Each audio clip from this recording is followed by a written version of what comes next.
I tried to, again, put this in perspective and to try to put it in very clear terms to the president. And I said something to the effect of, sir, we've done dozens of investigations, hundreds of interviews. The major allegations are not supported by the evidence developed. We've looked at Georgia, Pennsylvania, Michigan, Nevada. We're doing our job. Much of the info you're getting is false. And then I went into, for instance, this thing from Michigan, this report about 68% error rate. Reality is it was only 0.0063% error rate, less than 1 in 15,000. So the president accepted that. He said, okay, fine, but what about the others? And again, this gets back to the point that there were so many of these allegations that when you gave him a very direct answer on one of them, he wouldn't fight us on it, but he would move to another allegation.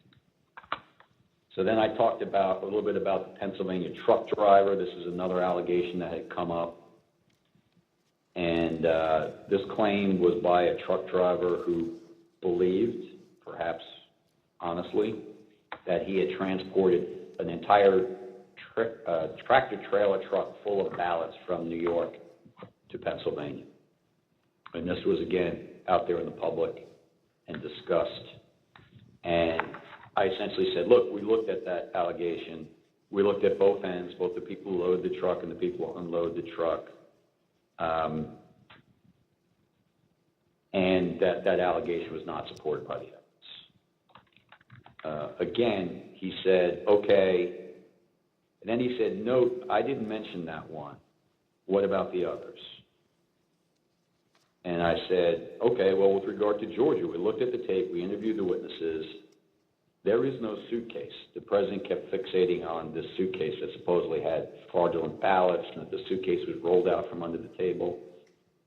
And I said, no, sir, there is no suitcase. You can watch that video over and over. There is no suitcase. There is a wheeled bin where they carry the ballots, and that's just how they move ballots around that facility. There's nothing suspicious about that at all. I told them that there was no multiple scanning of the ballots. One part of that allegation was that they were taking one ballot and scanning it through 3 or 4 or 5 times to rack up votes, presumably for Vice President Biden. I told them that the video did not support that. Then he went off on double voting. At the top of the next page, he said, dead people are voting. Indians are getting paid to vote. He meant people on Native American reservations. He said there's lots of fraud going on here. Told him flat out that much of the information he's getting is false and or just not supported by the evidence. We look at the allegations, but they don't pan out.